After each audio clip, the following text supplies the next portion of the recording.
Assalamualaikum warahmatullahi wabarakatuh.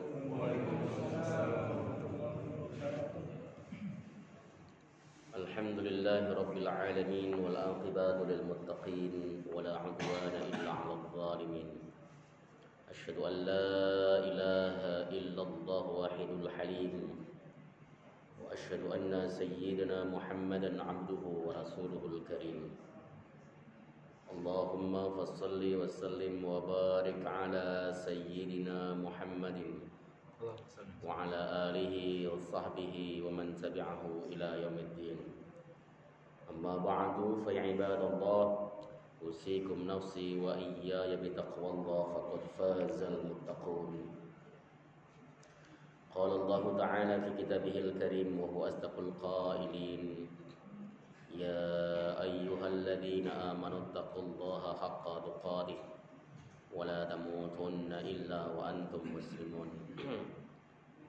فإن أحسن الحديث كتاب الله وخير الهدي هدي محمد وشر الأمور محدثاتها وكل محدثات بدعة وكل بدعة ضلالة وكل ضلالة في النار. Alhamdulillah, segala puji bagi Allah Subhanahu wa taala, Tuhan semesta alam yang telah memberikan kita nikmatul iman, nikmatul Islam, nikmat sehat badan, sehingga pada hari ini kita bisa kembali melaksanakan ibadah salat subuh berjamaah, dan selanjutnya kita sambung dengan berhalaqah sejenak dalam rangka membahas agamanya Allah Subhanahu wa taala. Salawat salam mudah-mudahan tercurah keharibaan beliau Rasulullah Muhammad sallallahu alaihi wasallam beserta seluruh keluarga beliau, sahabat, kerabat dan pengikutnya serta kita semuanya, ya insyaallah istiqamah konsisten dalam menjalankan dan mengerjakan sunnah-sunnahnya hingga akhir zaman nanti. Sama dimulakan oleh Allah Subhanahu wa taala, kita kembali akan membahas kitab Tanbihul Ghafilin, masih pada bab taubah. Dengan pembahasan ini mudah-mudahan yang pertama taubat kita diterima oleh Allah Subhanahu wa taala. Yang kedua, dosa-dosa kita diampuni oleh Allah Subhanahu wa taala. Dan kita termasuk hamba Allah yang muttaqin, yang kelak akan dimasukkan dalam Jannatul Firdaus bersama dengan Rasulullah Muhammad sallallahu alaihi wasallam. Bismillahirrahmanirrahim. Qala al-muallif rahimahullahu ta'ala wa nafa'na bihi wa bi'ulumihi fid dharain. Rabbana shrah lana sudurana wa yassir lana umurana wahlul 'uqdatam min alsinatina yafqahu aqwalana. Amin ya rabbal alamin. Maaf suara saya agak sedikit seksi ya, karena sebenarnya tenggorokannya enggak sakit, cuman sisa-sisa dari kecapean beberapa waktu lalu tuh numpuk. Maka suaranya ya agak sedikit serak-serak kering ya, karu-karuan gini. Tapi insya Allah tidak akan mengurangi semangat saya untuk mengajar di sini. Mudah-mudahan Allah Subhanahu wa taala memberikan hidayah kepada kita semua. Amin. Bismillahirrahmanirrahim. Qala al-faqih rahimahullahu taala. Berkatalah al-faqih Abu Lais As-Samarqandi, semoga Allah merahmati beliau. Adzanbu ala wajhaini, dosa itu ada dua. Semua dosa yang dikerjakan manusia di alam raya ini secara umum terbagi menjadi dua kelompok. Dzanbun fima bainaka wa bainallahi ta'ala, yaitu dosa yang terjadi di antara dirimu dan Allah Subhanahu wa taala, yang kita sebut dengan haqqullah. Dosa yang disebabkan karena kita melanggar aturan Allah Subhanahu wa taala, tidak mau beribadah kepada Allah Subhanahu wa taala, dan tidak ada sangkut pautnya dengan hak manusia. Dosa ini relatif lebih enteng sebenarnya, tapi jangan ngentengin ya. Relatif lebih mudah. cara bertaubatnya. Cara bertaubatnya lebih mudah. Ya kenapa? Karena Allah tuh Maha Pengampun. Allah Subhanahu wa taala itu rahmatnya melebihi murkanya. Allah Subhanahu wa taala itu rahmatnya tidak terbatas. Anugerahnya tidak terbatas. Allah bisa mengampuni siapapun hambanya dikehendaki oleh Allah Subhanahu wa taala. Yang kedua, wadzanbun fima bainaka wa bainal ibad. Dosa yang terjadi antara engkau dan manusia. Ini yang kita sebut dengan hakul adami. Hakul adam yaitu dosa-dosa yang berkaitan dengan hak manusia lain. Seperti contoh ghibah, itu hakul adam, karena nyakitin perasaan orang lain, ngomongin kejelekan orang lain. Mencaci maki itu termasuk juga dalam kategori hakul adami. Menyebarkan berita hoax tentang seseorang itu juga termasuk hakul adami, ya. Menjelek-jelekan seseorang itu hakul adami. Mendiamkan orang lain yang saudara muslimnya itu juga hakul adami. Dosa yang berkaitan dengan manusia tobatnya lebih ribet karena manusia itu susah ngampuninya. Jadi kalau bisa hal-hal yang berkaitan dengan manusia selesaikan ketika kita hidup. Tetangga yang jelek sama tetangga yang lainnya, segera minta maaf sebelum dipanggil pulang cepat. Maafin saya ya Pak, maafin saya kesalahan saya Pak, kemarin-kemarin Pak, saya sering jelek-jelekin Bapak, mudah-mudahan Allah mengampuni dosa saya. Kalau dia mengatakan enggak apa-apa Pak, saya sudah ampuni semuanya, selesai. Pulang Bapak ke hadirat Allah Subhanahu wa taala dalam kondisi tenang dan bahagia. Kenapa? Karena urusannya selesai dengan manusia. Yang asalnya di dunia tukang gibah misalnya, tukang ngomongin kejelekan orang, tukang jelek-jelekin orang lain misalnya, maka mumpung masih hidup mintalah ampun kepada orang yang bersangkutan. Repotnya nanti kalau di akhirat kemudian kita dituntut sementara kita tidak punya amal apa-apa yang digunakan untuk membayarnya. Gak usah gengsi, karena mati juga gak gengsi. Gak usah gengsi, tuaan saya Pak, masa saya minta maaf, gengsi dong, gak usah. Jangan-jangan kita nanti keseret ke neraka gara-gara kebanyakan gengsi. Mau minta ampun gengsi, kayaan gua kok daripada dia, ngapain saya minta maaf? Wah, kan egonya tinggi itu. Ya. Nanti di hadapan Allah Subhanahu wa taala, di Allah yang Maha Adil di dalam memberikan keputusan, itu tidak ada istilah orang kaya dan miskin, semua diperlakukan sama. Harta yang kita miliki itu tinggalan, punya anak cucu kita yang masih hidup, saudara kita yang masih hidup. Kita itu hanya membawa amal soleh. Jangan sampai amal soleh yang kita kumpulkan dengan susah payah.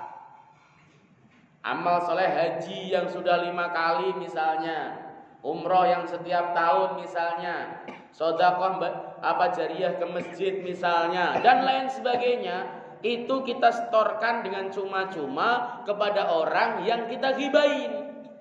Hanya karena kita nurutin syahwat dan keinginan serta nafsu. Ini jangan sampai terjadi, Pak Bu, serius. Sayang kan? Makanya Imam Hasan Basri sampai pernah berkata, seandainya ghibah itu diperbolehkan, seandainya ngomongin orang itu diperbolehkan, Pak Bu, maka orang yang paling berhak saya ghibahi adalah ibu saya. Seandainya ghibah itu diperbolehkan, gak dosa. Orang yang paling berhak dighibahin adalah ibunya. Kenapa? Karena orang yang berhak untuk mendapatkan pahala ibadah saya adalah ibu saya. Gak ada orang lain yang lebih berhak untuk mendapatkan pahala kita selain orang tua kita. Nah ini malah orang yang kita anggap musuh kita setorin pahala. Kan sengklek otaknya. Makanya Imam Hasan Basri itu Kalau digibahin orang seneng. Imam Hasan Basri itu kalau diomongin orang, malah orangnya dianterin makanan ke rumahnya. Ada muridnya ngadu, itu valid ini cerita ini ya. Muridnya ngadu, Imam, Anda digibai oleh orang sono di orang di luar. Benarkah? Mana rumahnya? Di sana. Kemudian dianterin sendiri makanannya. Satu nampan penuh. Kaget yang dianterin. Imam, kenapa Anda sampai repot-repot mengantarkan makanan ke rumahku sendiri lagi? Enggak pakai utusan.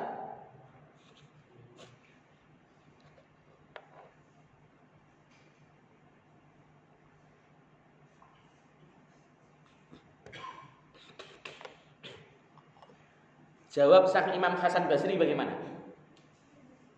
Saya terima kasih yang luar biasa kepada Anda, karena Anda telah bersedia mengantarkan pahala Anda kepada saya. Sebagai wujud terima kasih, maka saya kasih makanan. Nah, pas kan? Sebagai wujud terima kasih, maka kalau ada orang hibai kepada kita, syukur, sujud syukur kalau perlu. Nggak usah marah-marah. Pak, bapak diomongin jelek, wah kurang ajar dia mau diasain golok. Nggak usah pak. Pahala dia dikasihkan ke kita cuma-cuma kok pak, cuma-cuma, nggak usah pakai apa. Ini garansi loh, garansi. Lah kalau digibai satu orang saja pahalanya luar biasa, apalagi digibai satu kampung. Apa nggak alhamdulillah kita sujud syukur. Nggak usah marah. Ini aturan syariat. Nah gitu ya. Itu dosa yang berkaitan dengan hakul adami banyak pak, bukan hanya ghibah, termasuk namimah. Namimah itu provokator, adu domba. Adu domba, muslim satu diadu dengan muslim lain supaya berantem. Kan ada tipologi kayak gitu. Ada loh orang itu suka ngadu antar ibu sama anaknya, ada. Anaknya ini kadang-kadang namanya anak suka curhat tentang ibunya kan kepada orang tersebut. Aduh bu, saya nggak tahu ya ibu saya itu harus gimana. Saya itu sabarnya, masya Allah. Malam-malam saya udah capek pulang kerja, dia malah minta sate. Kan capek saya bu, kenapa nggak apa itu namanya nyuruh yang lain saja. Misalnya kan namanya anak kan suka begitu. Sama ibu tersebut disampaikan, bu, ibu kalau malam suka nyuruh beliin sate sama anaknya ya. Anaknya kemarin ngeluh tahu bu, ngerutu sama saya begini begitu. Yang disampaikan benar tidak? Benar. Tapi bikin retak tidak? Bikin retak. Jadi orang yang cerdas itu adalah orang yang tidak menyampaikan semua hal yang ia dengar. Bisa nyaring, kalau saya sampaikan ke ibunya kira-kira nanti hubungan anak ibu retak apa tidak. Retak ya jangan sampaikan. Namanya anak kadang begitu. Orang tua juga sama. Orang tua itu semakin tua semakin manja. Bapak-bapak ini yang sudah pensiunan udah gak kerja itu makin manja loh pak. Sama ibu-ibu juga. Apa-apa pengen dilayani, apa-apa pengen dituruti. Karena orang tua merasa dulu pun saya melayani anak saya kok pak. Saya cuma pengen dibikinin kopi setiap pagi sama anak saya. Anak saya alasannya macam-macam gini sebagainya. Namanya kadang-kadang anak loh. Antum jangan bilang, anaknya nggak ngaji. Mungkin ngaji tapi memang kecapean. Disampaikanlah ke anaknya. Anaknya kan jadi sewot sama ibunya. Bahkan kadang-kadang ada yang anak itu curhat sama saya gini, Ustadz, saya harus gimana ya sama ibu saya? Kenapa? Ibu saya itu suka banding-bandingin saya dengan kakak-kakak saya. Saya bilang sabarlah, itu kan ibu kamu sendiri, gitu kan? Sabar, gak masalah. Tapi Ustadz dia ngomongin jelek apa gak ghibah, gitu kan? Sekarang gini, kalau ibumu tersebut itu memendam rasanya sama kamu, dipendam dalam hati sampai menggunung luar biasa, lalu ibumu sakit, kamu suka? Ya gak suka Ustadz, suka ibunya sehat kan? Suka Ustadz, ya udah biarin, nggak usah dipikirin. Karena memang orang tua ya begitu. Anak berbuat takzimnya sudah luar biasa, nurutin apapun masih salah di mata orang tua. Kemarin tadi saya bilang orang tua tuh makin kesana makin manja. Kenapa? Makin seperti anak kecil. Tanpa bapak sadari loh Pak. Tanpa bapak sadari. Sama. Nah, tapi kalau kemudian disampaikan, kita nyampeinnya ke anaknya sama, kita nyampein ke orang tuanya juga sama ucapannya, berantemlah anak dan orang tua. Kejadiannya kemarin baru saja ada orang tua lapor sama saya, Ustadz, nomor WA anak saya blokir. Wah, kenapa? Saya nggak ngumpet sama anak saya. Dan anak tunggal. Kenapa? Dia ngomong sama teman saya begini begitu, seakan-akan kebaikan saya nggak ada. Yang salah siapa? Temennya yang nyampein. Kadang kan pengen curhat, makanya jangan curhat sama orang sembarangan. Ya, curhat kalau perlu hanya kepada Allah Subhanahu wa taala. Berkeluh kesahlah kepada Allah, ya Allah, saya mohon pertolongan ya Allah, dan sebagainya. Kalau sama orang itu sering nggak bisa dipercaya, Pak. Begitu. Oke, lanjut. Ammal ladzi bainaka wa bainallahi ta'ala fataubatuhu al-istighfaru bil lisan wan nadmu bil qalbi wal itmaru alla ta'uda. Adapun dosa yang terjadi antara engkau dan Allah Subhanahu wa taala, maka taubatnya cukup istighfar dengan lisan, menyesal dalam hati, dan memiliki keinginan dalam dada untuk tidak mengulangi. Ya, coba aja istighfar bilisan, astagfirullahalazim ya Allah. Kalau dengan Allah itu mudah. Istighfar kemudian menyesal karena at-taubah, taubat itu maknanya adalah rujuk kembali. Dan komponen taubat yang paling utama adalah an-nadm, menyesal. Orang taubat itu harus menyesal. Maka dua syarat lain, kan taubat itu ada syaratnya 3. Yang pertama menyesal, yang kedua berhenti dari maksiat, yang ketiga tidak mengulang, toh. Itu adalah syarat taubat. Itu harus jadi satu. Bapak nih misalnya taubat, nggak pengen judi misalnya, berhenti dari judi. Yang pertama menyesal pernah berjudi. Yang kedua berhenti. Yang ketiga adalah tidak mengulangi lagi. Bapak berhenti dari judi, ya, nggak mau mengulangi lagi karena bukan menyesal tapi karena bangkrut, bukan taubat namanya. Ya. Nah, dua ini yang berhenti dan tidak mengulangi lagi itu muncul karena ada penyesalan.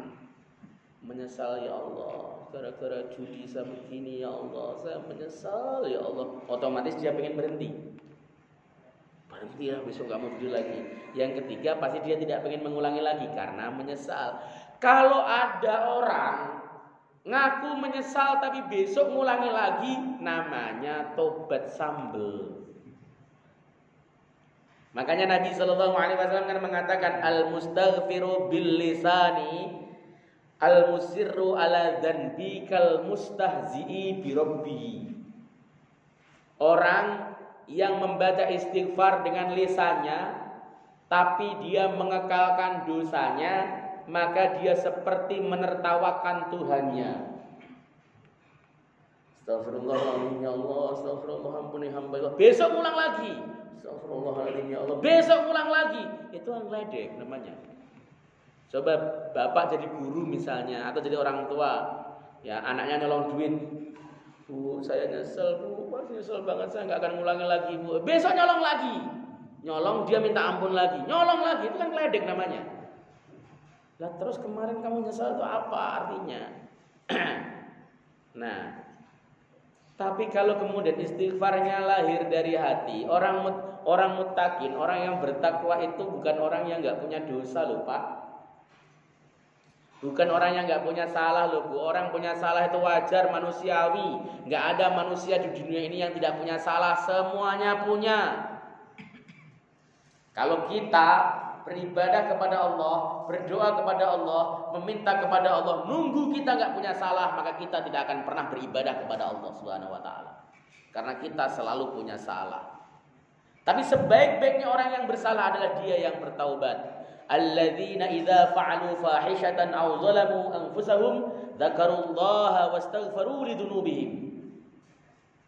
Orang-orang yang ketika dia melakukan perbuatan fahisyah, perbuatan maksiat, perbuatan keji, spontan dia ingat Allah. Kemudian dia istighfar, astagfirullahalazim ya Allah, ampuni hamba ya Allah. Kita itu Pak kadang-kadang suka nyeletuk nyakitin orang. Ngomong padahal kita sebenarnya nggak niat nyakitin, tapi nyeletuk, ya Allah salah tadi ya Allah. Astagfirullahaladzim, minta maaf ya saudara.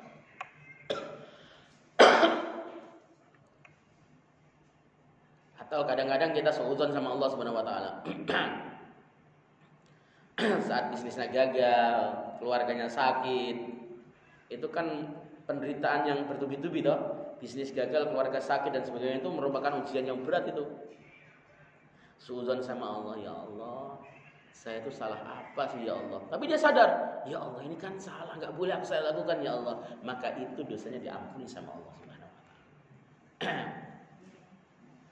Istighfar, menyesal dan tidak mengulangi, cukup. Allah akan ampuni dosa-dosa kita. Fa in fa'ala dzalika la yabrahu makanahu hatta yaghfirallahu lahu.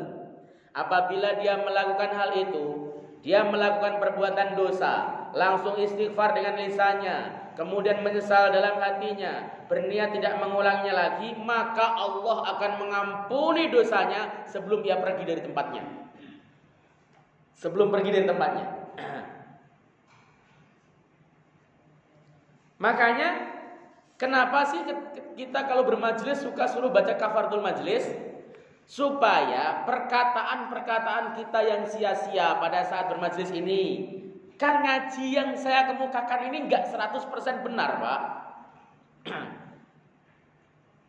Enggak ada yang menjamin manusia itu 100% benar, enggak ada, dan Allah enggak ridho kalau ada yang 100% benar.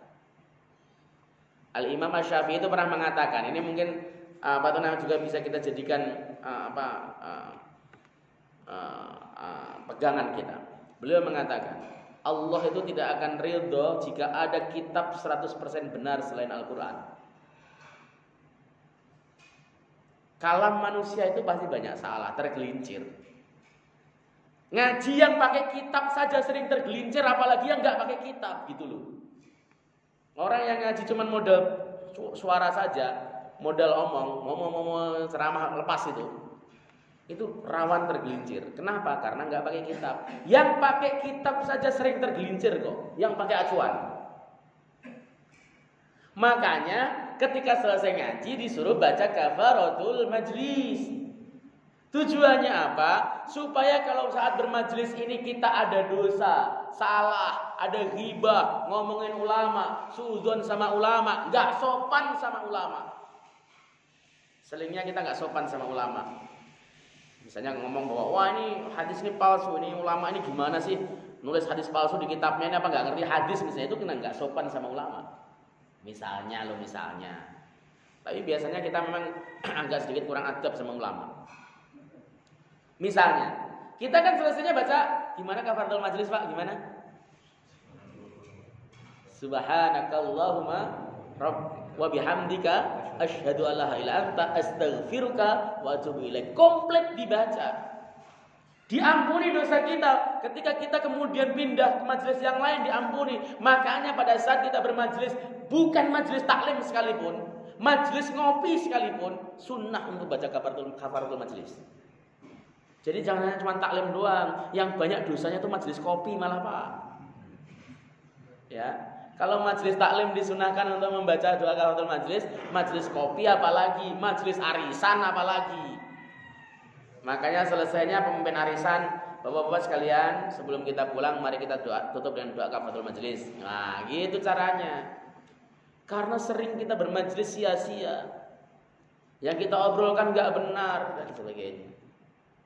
Supaya ketika kita pergi dari majelis itu clear. Lebih-lebih keluar dari majelis ditutup sholawat. Wah, Masya Allah, wangi itu orang tersebut. Kan jarang ya.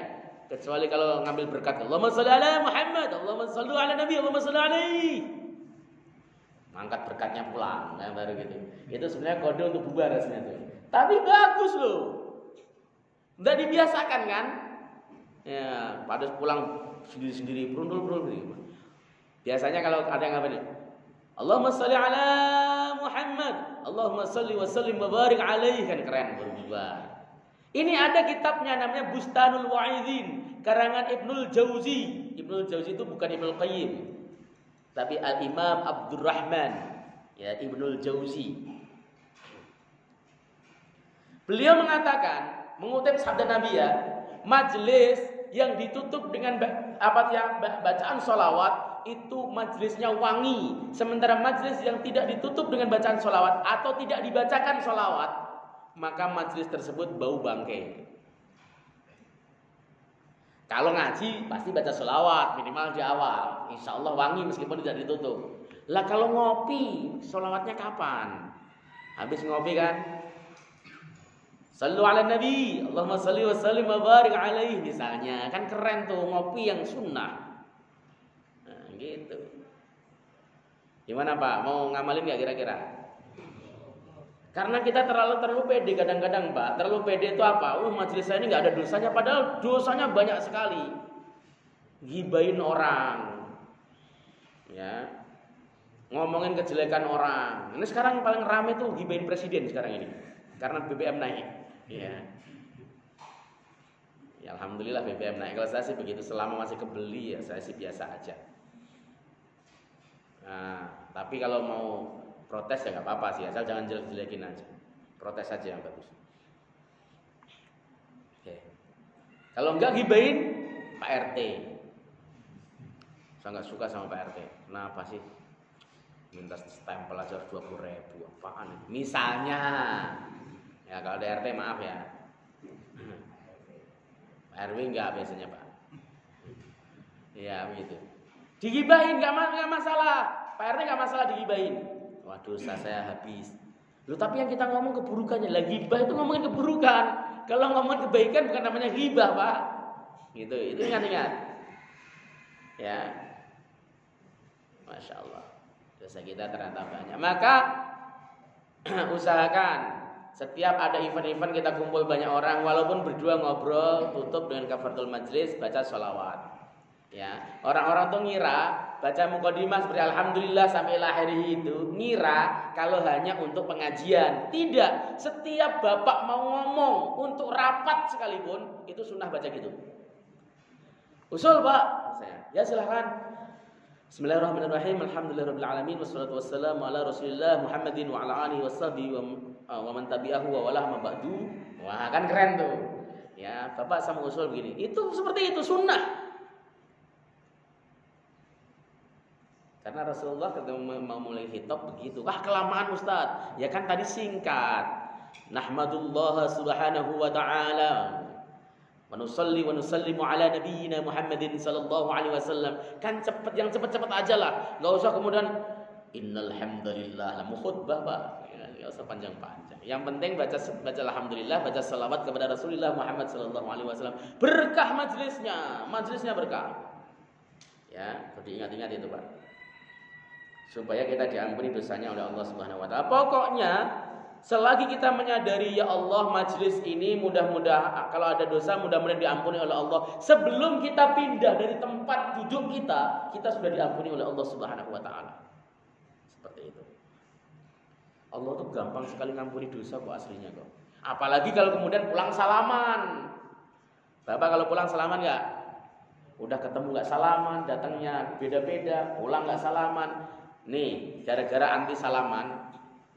Yang pertama, sholat subuh masuknya beda-beda, jarang yang salaman. Masuknya beda-beda. Mau salaman habis sholat takut bid'ah. Akhirnya kemudian nggak ada salaman habis sholat. Padahal Imam Nawawi dalam Fatwa Nawawi mengatakan salaman habis sholat itu mubah, bid'ah tapi mubah. Beliau mengatakan begitu. Kalau mau ada protes sama Imam Nawawi silahkan. Ya, protes sama Imam Nawawi atau jelek-jelekan Imam Nawawi silahkan. Silahkan, tapi nanti takut dikubur ente digambari sama Imam Nawawi. Ya, mau gitu. Imam Nawawi mengatakan mubah. Jadi kalau ada orang yang dorin salaman pada kita, ya terima saja Pak. Ikut pendapatnya Imam Nawawi mubah, bid'ah tapi mubah. Beliau mengatakan begitu. Kalau mubah dosa enggak? Enggak dosa. Tapi salamannya berpahala enggak? Berpahala. Gugurin dosa enggak? Gugurin dosa. Gitu aja kok repot. Karena ada loh, kemarin masih dilaporin. Hari gini loh, saya masih dilaporin orang. Ustadz, saya kemarin ngajakin salam bapak-bapak, salaman habis sholat. Ditepis Pak. Kalau saya yang di tepi, saya seret bapak tersebut ke kamar. Saya seret ke kamar. Saya ajak ngobrol, maksudnya apa? Kan saya ngajak salaman bersaudara. Tapi untung nggak pernah ada nepis tangan saya, karena saya juga nggak mau salaman. Salaman selesai sholat, saya mau. Tapi kalau saya diulurin salam, tangan, saya terima dengan senang hati. Saya terima dengan sangat legowo, karena dia juga bermaksud untuk menghapuskan dosa kita. Ma min muslimaini yaltaqiyani summa yatasafahani ghafarallahu lahuma qabla ayatafarraqa. Dua orang muslim ketika dia ketemu lalu berjabat tangan, diampuni dosanya sebelum dia pisah. Dia nawarin pengampunan loh. Terima Pak, dosa kita dimaafkan oleh Allah Subhanahu wa taala. Enggak usah ditepis-tepis. Menghindari sesuatu hal yang mubah, melakukan suatu hal yang haram, nyakitin perasaan orang lain. Ini jangan sampai terjadi. Ya. Nah, salaman nggak mau kan habis selesai sholat. Habis selesai sholat pulang dia sendirilah. Nggak ketemu juga orang teman-temannya. Lah kapan dia salaman sama muslim lain kalau begitu? Tapi orang Indonesia jempolan Pak. Ketemu di depan sono, ketemu salaman. Assalamualaikum, salaman. Mau masuk masjid lagi, salaman lagi ketemu. Salaman lagi. Selesai sholat, salaman lagi orang Indonesia itu. Ya. Habis itu salaman keliling nih, putar. Mau pulang di parkiran, salaman lagi. Itu orang Indonesia. Apa nggak bersih dosanya itu? Ya. Tapi juga meskipun secara aturan nggak begitu, tapi bagus kalau menurut saya. Ya, aturannya itu sekali kita ketemu cukup sekali salaman. Aturannya, misalnya masuk ke masjid, bapak sudah salaman di depan, nanti di dalam nggak usah salaman lagi, pulang nggak salaman nggak apa-apa. Aturannya. Nah, tapi kalau salaman terus-terusan memang masalah, nggak masalah sebenarnya menurut saya sih, nggak dosa kok. Menurut para imam, Imam Nawawi, Ibnu Shalah dalam kitab Bughyatul Mustarsyidin juga iya, ya. Silahkan kalau mau mempraktekkan, kalau enggak juga nggak apa-apa. Tapi yang penting jangan lupa salaman gitu. Illa ayyatraka syai'an minal fara'id la tanfa'uhu taubatu ma lam yuqda ma fatah. Kecuali jika dia meninggalkan fardu, meninggalkan salat 5 waktu, meninggalkan saum Ramadan, maka dia tidak manfaat tobatnya kecuali mengqadha apa yang terlewat darinya. Qadha sholat itu disepakati madhab 4 Pak. Serius. Madhab 4 itu sepakat. Siapapun orangnya yang meninggalkan sholat, sengaja atau tidak, dia wajib qadha. 4 madhab sepakat. Kecuali ulama yang tidak sepakat itu dimulai dari Ibnu Taimiyah yang mengatakan nggak perlu diqadha bagi orang yang meninggalkan sholat dengan sengaja. Karena itu dosa, cukup taubat. Yang kemudian pendapat ini diadopsi oleh Sayyid Sabiq dalam fikih sunnahnya. Tapi madhab 4 sepakat. Hanafi, Maliki, Syafi'i, Hambali sepakat orang yang meninggalkan sholat, sengaja atau tidak sengaja, wajib qadha. Kalau nggak qadha nggak manfaat taubatnya. Yang ngomong ini Abu Lais As-Samarqandi, pengikut madhab Hanafi. Pengarang kitab itu Hanafi, bukan Syafi'i. Ibnu Hajar Al-Haytami ekstrim lagi. Orang yang dulu waktu muda suka meninggalkan sholat 5 waktu, tuanya taubat, dia wajib menghabiskan seluruh waktunya untuk taubat dengan mengqadha sholatnya. Dia tidak boleh mengerjakan salat qobliyah, ba'diyah, enggak boleh selagi qadhanya belum selesai. Serius, ini pendapatnya Ibnu Hajar. Mengerjakan salat tarawih gimana Ustaz? Ibnu Hajar mengatakan enggak boleh, tetap harus qadha. Tapi Imam Subki mengatakan enggak apa-apalah kalau tarawih kan setahun sekali. Masa enggak boleh sih begitu. Itu Imam Subki. Jadi uniknya orang Indonesia itu kalau diomongin qadha langsung alergi. Wah, saya 20 tahun Ustaz enggak sholat masa qadha. Ya udah resiko. Dulu kan ketika ada orang sholat bapak enggak sholat, enak kan? Nah sekarang waktunya harus dibayar dong. Enak aja gitu kan. Mau masuk surga pakai gratis-gratisan. Gitu. Kalau taubat serius harus qadha. Enggak manfaat taubat kita. Yang asalnya orang kaya, hartanya melimpah ruah, enggak mau bayar zakat pada masa itu, harus qadha bayar zakat. Wajib. Tapi sekarang udah miskin Ustaz. Ya minta ampunnya sama Allah harus lebih. Karena dia melalaikan kewajibannya. Asalnya hartanya bermiliar-miliar. Wah, karena merasa dia waktu itu memang masih dalam keadaan belum lurus agamanya, nah dia nggak bayar zakat. Ketika tua-tua mau mati bangkrut, dia baru taubat. Aslinya kewajiban dia bayar qadha bayar zakat. Atau qadha puasa juga. Bahkan guru kami Syekh Ahmad Ar-Rifai dalam kitabnya Al-Wadihah mengatakan enggak boleh pergi haji bagi orang yang masih punya qadha salat. Haram. Selesaikan qadha salatnya dulu. Di Indonesia enggak ada yang kayak gitu. Di Indonesia itu punya duit berangkat meskipun salat asalnya enggak pernah. Ini disadari-sadari. Kenapa? Gelar haji kan mentereng. Pak Haji, wah keren banget. Ada kira-kira gelar Pak Musolli. Wah orang masih sholat hei Pak Musolli sini, nggak ada. Ya. Ada gelar kira-kira Pak Muzaki, nggak ada. Atau Soim, wah Pak Soim nggak ada. Haji cuma sekali, Pak Haji manggilnya. Itu dulu kenapa di Indonesia dan Malaysia seperti itu modelnya. Itu asalnya untuk membedakan. Ini sejarah ya. Benar apa tidak saya baca sejarah. Dulu Belanda itu untuk mengklasifikasi mana yang orang yang sudah pernah ke luar negeri. Karena implikasinya kalau orang sudah keluar negeri itu bisa terpapar sama pemikiran-pemikiran yang salah. Maka orang yang pergi haji disebut nama Pak Haji. Oh iya, ini kalau nyimpang pemikirannya maksudnya berontak sama negara ketahuan. Maka disebutlah haji. Nah sampai sekarang orang kalau pulang haji pengen disebut haji. Kalau kiai kan mentereng, kiai haji. Wah kan keren tuh. Meskipun nggak bisa ngaji, kiai-kiaian ya pokoknya kiai haji. Gitu. Mentereng. Makanya orang pengen buru-buru pergi haji meskipun fardhu ain mudhayyibnya qadha mubadarahnya tidak dilakukan. Ini yang harus kemudian kita pikirkan bersama, ya. Ini hakullah, harus qadha. Nanti setelah ini kalau mau ada yang nanya qadha sama saya silahkan. Qadha zakat boleh, qadha puasa boleh, silahkan. Detailnya seperti apa nanti saya jelaskan secara mandiri atau enggak nanya sama Ustaz Izi lah. Beliau tahu boleh. Kalau enggak tahu biar Ustaz Izi nanti nanya saya. Summa yandamu wa yastaghfiru, kemudian dia menyesal dan minta ampun kepada Allah. Ammal dzanbul ladzi bainaka wa bainal ibad fama lam tardahum la tanfa'uka taubatu hatta yahluwak. Ya.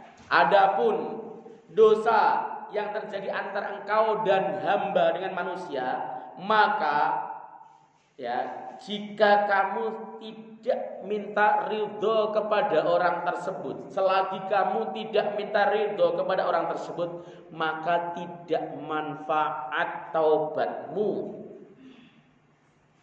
Hatta yahluka, sehingga dia menghalalkan, memberikan halal kepadamu. Hatta yahluka, sehingga dia memberikan kehalalan kepadamu. Mas, mohon maaf ya, saya ghibah kemarin sama antum. Oh, enggak apa-apa, Pak. Alhamdulillah, kalau Bapak sudah mengakui dan mengaku salah, saya senang. Nah, selesai, enggak ada urusan. Atau nyolong sendal. Pak, kemarin nyolong sendal Bapak itu saya mohon diikhlaskan ya, Pak. Udah enggak apa-apa, Pak, enggak mau. Yang penting antum taubat, saya senang. Nah, selesai. Enggak bisa dong itu sendal mahal. Balikin. Nah, harus balikin. Atau bisa dengan cara istighlalnya itu bisa nyolong sendal misalnya. Kemudian sampai rumah taubat, ya Allah, ini sendal bukan milik saya, ya Allah. Saya kembalikan diam-diam ke tempatnya. Boleh enggak? Boleh. Atau kita lemparkan ke garasi rumahnya, lemparin. Boleh yang kayak gitu. Itu namanya taubat dalam diam. Minta halalnya. Kita ngambil sesuatu, ya, korupsi duitnya dia, mau minta maaf, aduh nanti takut dia marah dan sebagainya, pura-pura minta nomor rekening, kita transfer dalam diam, kita niat taubat, boleh, karena harta yang kita ambil telah kita kembalikan. Oke ya, oke saya rasa begitu, sudah masuk waktu isyraq. Ada yang ditanyakan kira-kira? Monggo kalau nanya tentang dosa, sekaligus pengakuan juga nggak apa-apa.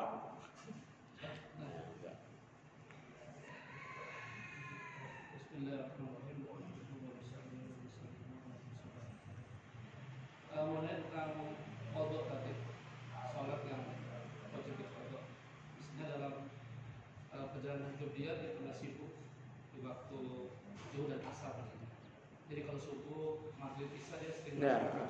Maghrib, asar jarang melaksanakan. Kemudian untuk qadha itu apakah harus dilaksanakan di waktu zuhur dan asar atau bisa diqadha di waktu-waktu yang lain? Misalnya di waktu isya.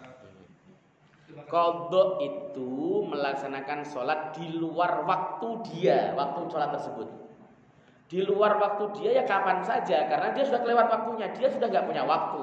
Mau dilaksanakan habis subuh saja boleh.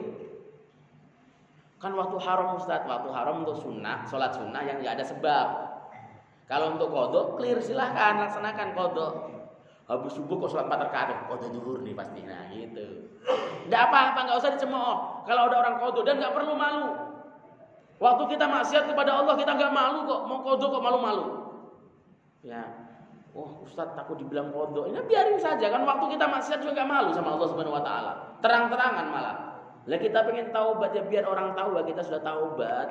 Gitu ya. Jadi melaksanakan sholat qadha kapan saja bisa, di waktu duha boleh, di waktu subuh boleh, waktu isya boleh, waktu maghrib boleh, sebab qadha itu sudah tidak memiliki waktu yang muayyan. Gitu. Kalau dia pas di waktunya namanya sholat ada. Seperti tadi subuh itu namanya ada. Kok kelewat kita jam 6, lewat 1/4 baru bangun, namanya qadha karena sudah keluar waktu. Mau ketiduran sekalipun namanya qadha. Karena sudah kelewat waktu, gitu Pak. Silahkan Pak. Nggak masalah, apalagi besok lagi, tahun depan juga nggak masalah.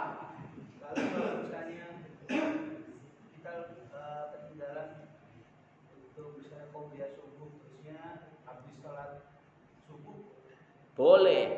Qobliyah ya. Ya, jadi gini.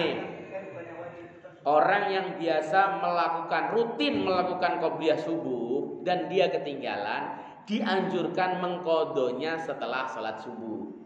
Rutin tapi. Lah kalau melaksanakannya seminggu sekali ya jangan qadha, seminggu sekali ente ngelaksanainnya kok, gitu kan. Ada orang gini, sering nanya sama saya, "Ustaz, kalau kita ketinggalan qobliyah subuh boleh diqadha?" Boleh, ya. Tapi kemudian dia ngelaksanainnya cuma seminggu sekali, ya jangan qadha. Dia bukan orang yang rutin. Yang diqadha itu orang yang rutin mengerjakan. Misalnya contoh, ini bukan subuh saja Pak, bukan subuh saja, zuhur. Qobliyah zuhur itu muakkad, sunnah muakkadah. Bapak ketinggalan sholat qobliyah zuhur, Bapak ngerjain qadhanya selesai sholat asar saja itu boleh. Dan itu dipraktekkan Nabi Sallallahu Alaihi Wasallam. Nabi itu ketika ditanya waktu sholat ba'da asar, ditanya, "Loh, Nabi ini sholat apa?" Qobliyah zuhur yang diqadha. Boleh Pak. Tapi rutin dia qobliyah zuhur. Jangan kadang sholat, kadang enggak, kadang sholat qobliyah, kadang enggak dan sebagainya. Enggak usah kalau itu mah wong biasa ninggalin kok. Gitu ya. Gitu Pak. Ada lagi? Cukup? Kalau orang nggak bisa ngitungnya gimana? Umur 45 tahun baru taubat. Nah, Sama saya dari baliknya itu kan dia betul. Iya. Ya. Ulama Syafi'iyah menjelaskan laksanakan qadha sampai dia yakin nggak punya qadha. Sampai yakin. Ini menurut saya sudah overload, udah lebih dari saya qadhanya deh. Gitu misalnya. Kalau dia masih yakin punya qadha lagi. Sampai yakin. Ya. Ini perasaan saya qadhanya udah sering nih, udah lewat lah. Saya kan dulu masih sering sholat, bolongnya juga jarang-jarang dan sebagainya. Nah, silakan. Gitu. Ya. Nah, jadi saya sih alhamdulillah mulai dari balik saya nggak pernah meninggalkan sholat, alhamdulillah. Tapi sholatnya apakah berantakan apa tidak ya nggak tahu, namanya juga anak sekolah. Anak sekolah kadang-kadang sholatnya apa khusyuk apa enggak, tapi kalau meninggalkan sholat enggak sih. Karena saya hidup di keluarga yang memang keras ya, jadi sudah mengerjakan sholat itu semuanya dari balik pokoknya sudah. Kalau waktu kanak-kanak mah memang badung saya itu. Waktu belum balik itu badung Jumatan enggak, orang-orang pada Jumatan sampai kelereng gitu kan. Tapi setelah balik alhamdulillah enggak pernah meninggalkan sampai sekarang. Kalaupun seandainya ada yang kelewat, mungkin sudah habis ya, karena saya dulu awal-awal ketika tahu itu juga rajin qadha. Mungkin sholat saya nggak beres, namanya juga anak sekolah, ya celana bolong aja kita buat pakai sholat gitu maksudnya kan. Anak sekolah kan begitu, celana bolong nggak dijahitin tapi tambal pakai soplas. Ya, ketika buat rukuk sujud mungkin masih kelihatan. Nah seperti itu yang kemudian saya itu. Mungkin cara bersucinya pas pipisnya dan sebagainya kurang dan sebagainya. Alhamdulillah sudah. Mudah-mudahan saja kita diampuni oleh Allah Subhanahu wa taala. Kita tutup dengan kafaratul majlis. Subhanakallahumma wa bihamdika asyhadu an la ilaha illa anta astaghfiruka wa atubu ilaik. Tentang pokok puasa pernah mendengar ada kalau puasa kalau berikutnya belum tambah. Iya. Jadi begini Pak, bukan tambah puasanya.